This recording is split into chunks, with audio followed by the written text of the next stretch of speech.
Do you know what is mystical about the human brain? Is it the brain itself? The supreme powerhouse hardwired with rational and emotional elements. The art of astute decision-making predominantly depends on how the human brain processes a situation. Have you met someone who has excelled in mastering the brain? A marketing professor at the Stanford University who is also an expert in neuroeconomics. He elaborates on the science behind the right decision-making with ease. He unfolds the influence of neuromodulators like serotonin, dopamine, and cortisol on how we think. He has done extensive work on the emotional brain, how powerful it is in shaping decisions and experiences. His skill in applying neuroeconomics in the study and practice of innovation in companies from startups in Silicon Valley to Fortune 500 companies always came with undismayed zeal. The man who proudly possesses the American Marketing Association William F. Odell Award. The Wall Street Journal holds an exciting stock of his various accomplishments. Introducing Baba Shiv, an influential expert ready to contribute to building the future's global HR agenda at Rise Above 2020. Hello, I'm Sam. Diwali greetings to you folks who have logged in today from across the globe. Thank you, Dan, and thank you, Claude. Yes, I am a big fan of our guest here indeed. It's been a privilege for us here at Niamo to have been associated with Stanford with this seed transformation program. In this context, it has been an enlightening experience to witness how Baba Shiv unravels the underlying dynamics of human brain and explains the science behind what many of us assume as the obvious. So my honor to welcome you to this virtual stage, Baba. Thanks, Samuel. Thank you very much. It's actually indeed my privilege to have gotten to know you. And congratulations to you and your team for putting together a fabulous conference. I must kind of give kudos to your team, especially for having done this. Thank you, Baba. So let me initiate our conversation now without any further ado. Baba, we see so much of pervasive collaboration all around us. Very often, possibly even without realizing that what we are witnessing as individuals and members of an ecosystem is collaboration. So curious to know what got you excited to this notion of collaborative advantage. What is it? Yeah, happy to do that. So Sam, you know that I love studying startups, right? I mean, more broadly, innovators like Niamo, right? And when I kind of study and evaluate the startups and innovators, I ask myself, and usually before I used to ask myself two broad questions, right? I mean, what are the problem you're trying to solve and how big is the problem? And is it riding on a secular enduring trend, right?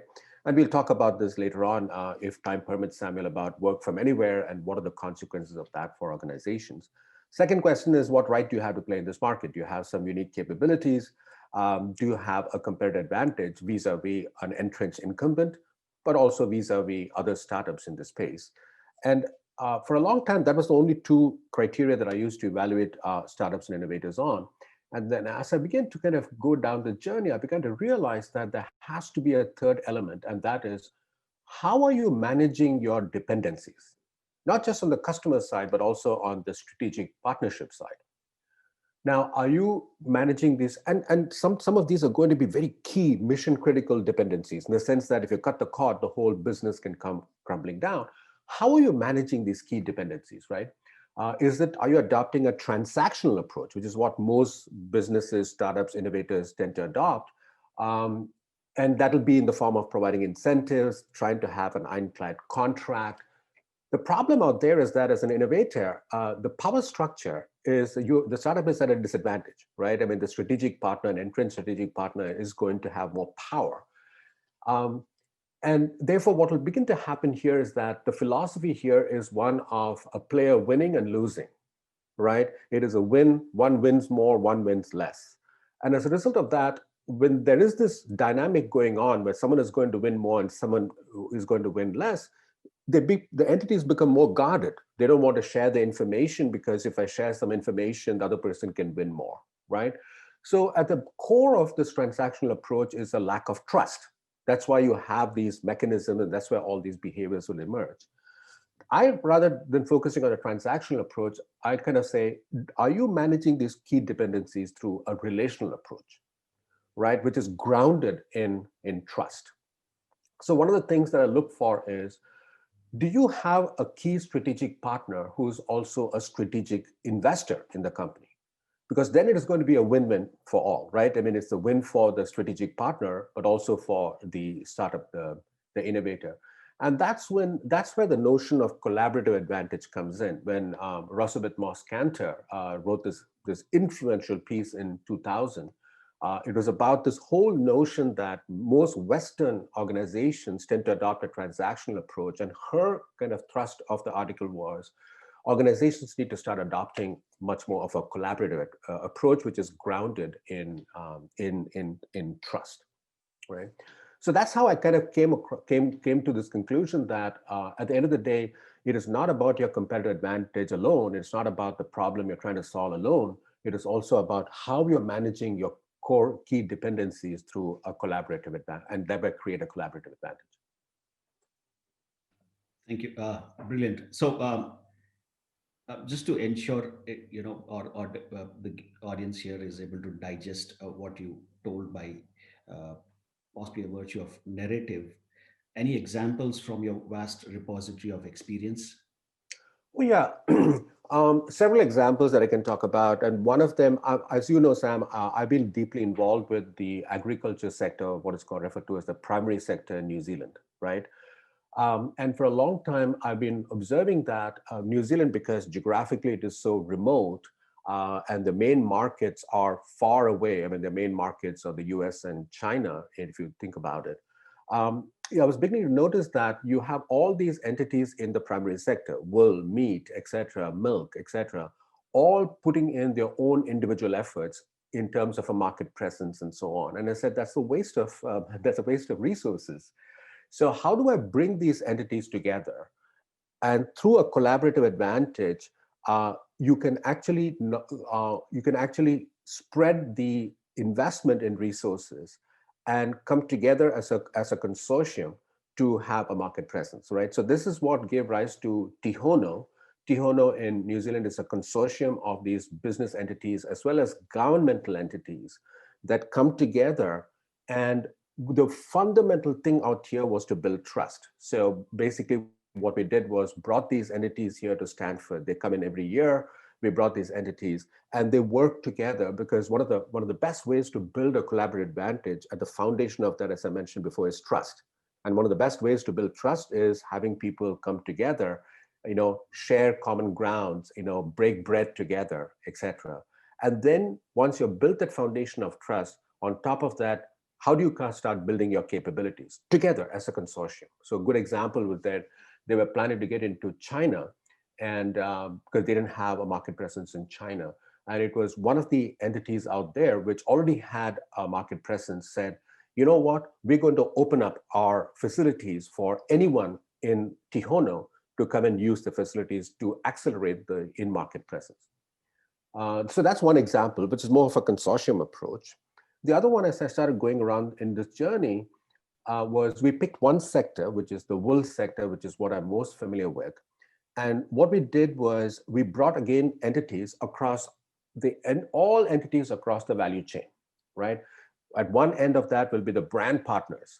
On the other end will be the farmers, the people who are actually farming these sheep. They're called the growers out there. And then all the entities in between, we brought them all over here to Stanford. They all work together. So as a result of that, what began to happen, emerge from there was, now it was all relationships that are being formed. It is not about you're winning more, I'm winning less. How do we all collaboratively come together to make 1 + 1 = 4? So that's another good example of that. I just got reminded of the conversation slightly prior to our exchange about how 1 + 1 = 2 and not 4. So, that's right. okay. So, Baba, that's the collaboration in the world around us. And I recollect you saying that the most precious resource for any organization is its talent. Now, how specifically does collaboration apply in the context of talent management? Can you please share some deeper insights here? Oh, absolutely. So first of all, yes, I mean, as we are getting into this new era, it is very clear that the biggest resource that a company, the most precious resource, is no longer capital. Capital used to be the most precious resource. Now it is turning out that capital alone is not enough. It requires some really smart talent who are able to work across entities, right? These are smart people, but also able to collaborate across. Now, one of the problems in organizations is a context is that uh, humans are inherently tribal in nature, right? So as an organization begins to grow, two things will happen and should happen. I'm sure you observed this in Niamo as well, right? One is everything has to start getting geared towards efficiency and execution, right? I mean, that's why you're putting in KPIs in place, processes, systems, and so on. Now, the other one that will happen and should happen is everything has to start getting geared towards specialization, right? You'll have the specialists now. You have an accounting team, a marketing team, an operations team, and so on. And what this will do is give rise to a proliferation in the number of tribes within the organization. We call them as silos. They're not really silos, they're actually tribes, which have their own unique social norms and values. And what this proliferation of tribes will do is give rise to the us versus them kind of instinct, right? And so the question now is, how do you break down these tribal instincts? This is so kind of inherent in humans, right? As social creatures, this is so inherent. You don't have any control over it. How do you kind of break down these tribal instincts? And not only break down the tribal instincts, but give people a sense of ownership over whatever initiative that they are on, right?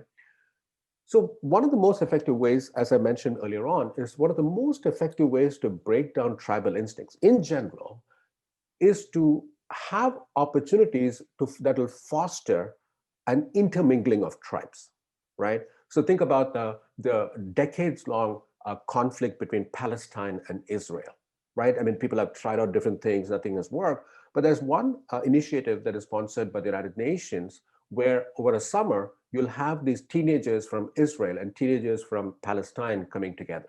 These are bitter enemies, if you think about it. They're all grown up hating one another, right? If you actually think about it.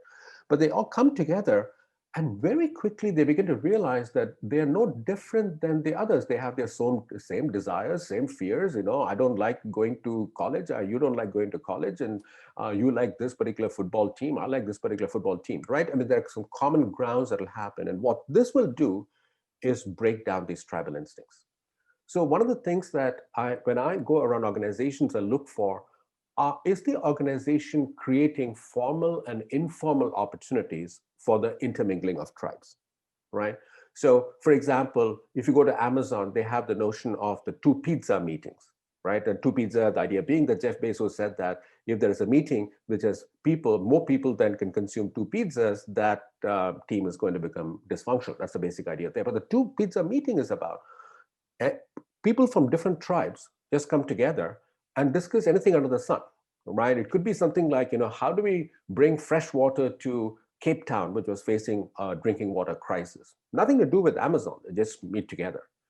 And what this does is that it breaks down these tribal instincts, because now when you're kind of interacting and working on something together, now you're working towards a common goal. And also by identifying the common grounds out there, it'll break down these tribal instincts. The second part of it is, how do you get this buy-in and the sense of ownership, right? And like Samuel, that is again a big challenge. It's not just enough that you just break down these tribal instincts, but you have these smart people now bought into an initiative and have a sense of ownership over the initiative. And that's where what I always tell leaders is that, let us say that you have an initiative, right, Samuel, and you'll have initiatives sometimes that will last for about a year, or even 2 years sometimes in much larger organizations. And what leaders often tend to do is that they will actually sequence the entities when they're going to come and work on the initiative, right? So initially there'll be a design team, etc. Then there'll be some ops team coming in. Then it'll be someone out there at the end who's focused more on marketing and stuff like that. And I always tell leaders, rather than sequencing this over time, bring all the entities, that is members from tribes of all these entities together right at the beginning of the initiative itself. Let them work out the agenda. Let them commonly work out the goals, the mission, the milestones, and so on. And when people put in this effort very early on, it'll give rise to what I call as the IKEA effect. The IKEA effect says is that whenever the brain senses that or perceives that it is making an investment in something, right? The investment could be physical, could be mental, could be monetary. The brain gets invested in it, right? So when you have these people very early stages working together, not only are you kind of breaking down tribal instincts, but you also build in a sense of ownership over the initiative. Brilliant. I mean, it's resonating. I think I mean, it's a simple thing, Samuel, if you think about it, right? I mean, it's not rocket science, but what my work focuses on, and based on what was introduction was made, is that I say that, let us not focus on the rational brain and coming up with structures and policies and so on. Focus more on the emotional brain. Why? Because, and yes, Samuel, like roughly 90 to 95% of human decisions and behaviors are shaped non-consciously, right, by all these instinctual brain systems. And one of them has to do with this tribal instincts, and how do you break down these tribal instincts? Right. So, Baba, I can't help imagining, how you would apply, or maybe does the tribal instinct gets accentuated in this context where, we've seen 2020 as a disruptor to our normal way of working in many ways. And that's one of the underlying theme behind our, summit this year as well. So when you look at a distributed workforce, which is now becoming relatively the new norm, how do you foster collaboration in this operating environment, both It becomes even now more, yeah, as yeah, well as. Samuel. It becomes even more challenging, right? And as I mentioned, that this is going to be the new normal. Keep in mind that um, 2020, we are at a major inflection point in human history at a global scale, right? This very rarely happens. I mean, the last time this probably happened was World War II, right?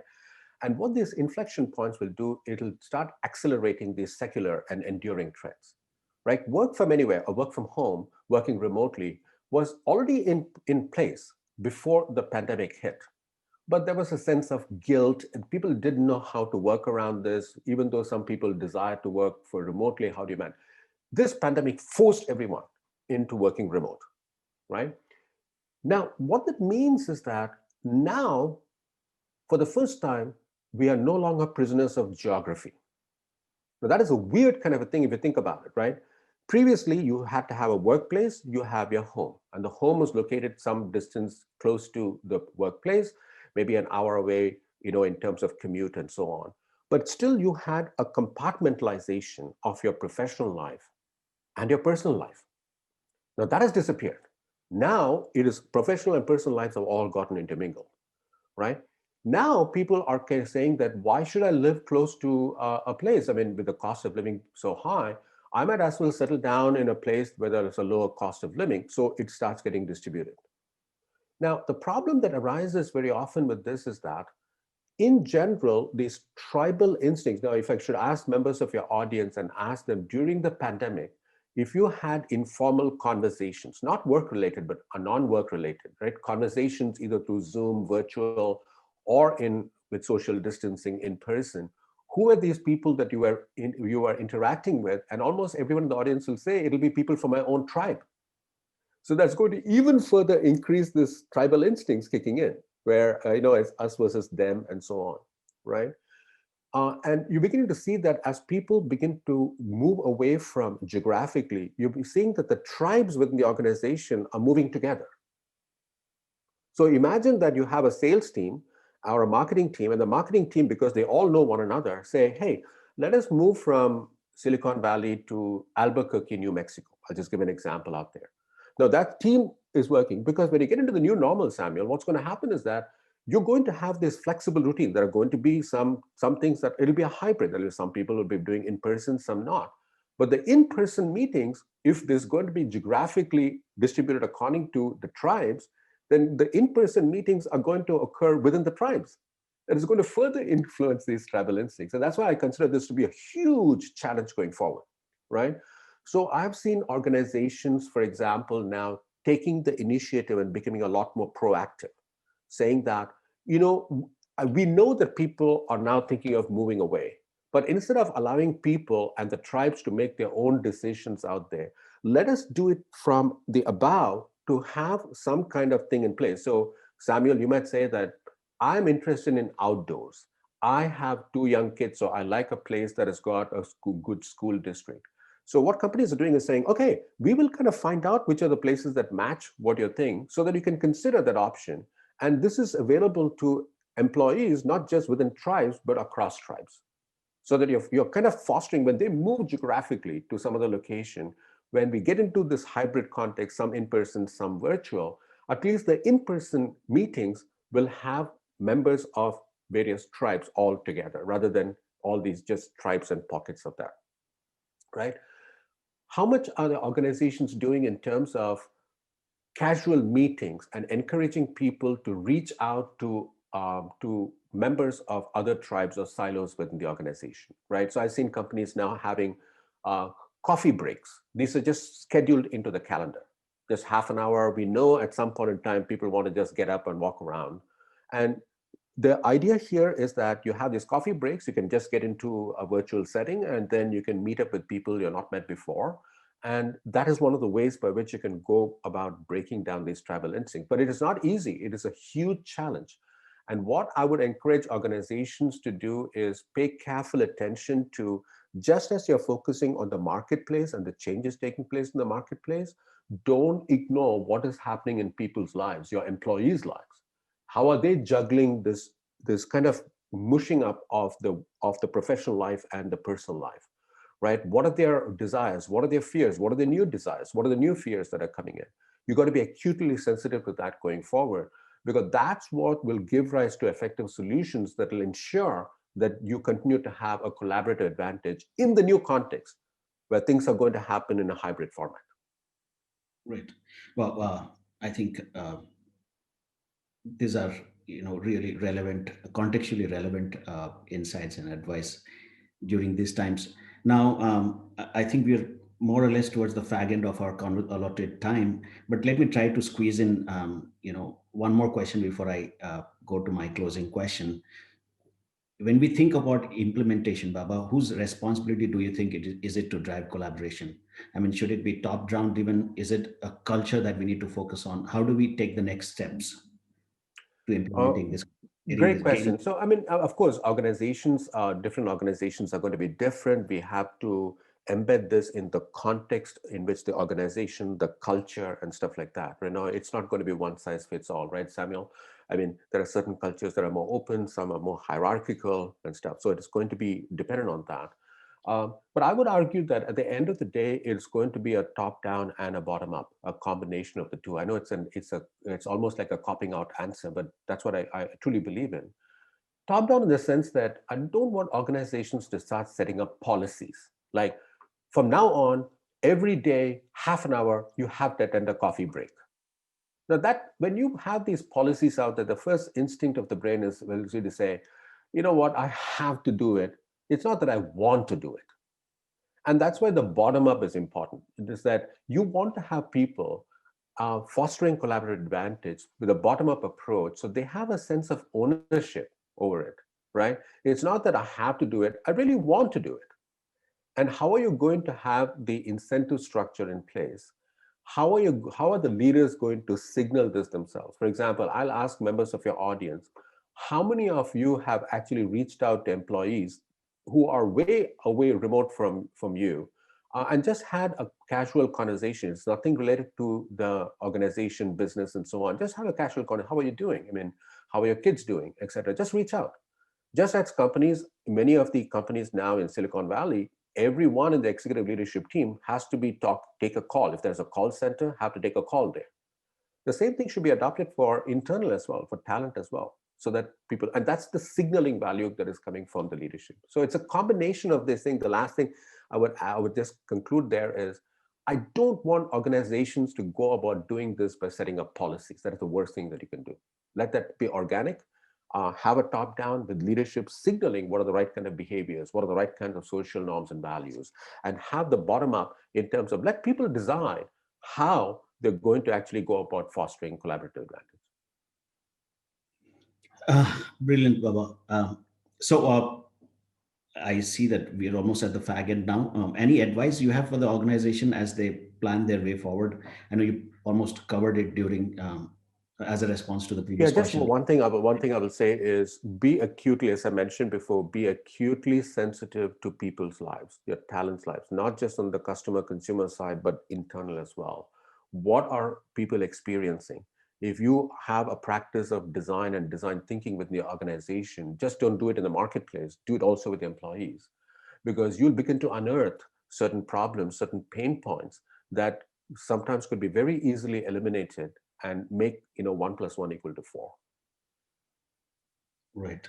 Thank you, Baba. I know this was a very short duration, small session, but a lot of takeaways. For me personally, I found a lot of your messages resonating. It's basically like pointers that I can really explore and, devise an entire strategy, thought process around how do I take the next steps to drive this culture of collaboration, foster this culture of collaboration. Hopefully our audience found it equally resonating, invoking new thought processes and seeing how they can take the next steps, how they can make 1 + 1 = 4. So thank you, Baba. This was really insightful, really fortunate to have you on this stage, get you to share your thoughts and inspire. Basically, we wanted to close the year on this year 2020 on a high. That was the motto behind this event, and here you are during this closing session. I think basically setting the agenda, for helping us set the agenda for 2021 and beyond. Thank you again. Thanks, Samuel. It's been an honor and a pleasure to be here. And then thank you again, Samuel, for having me on board. Thank you.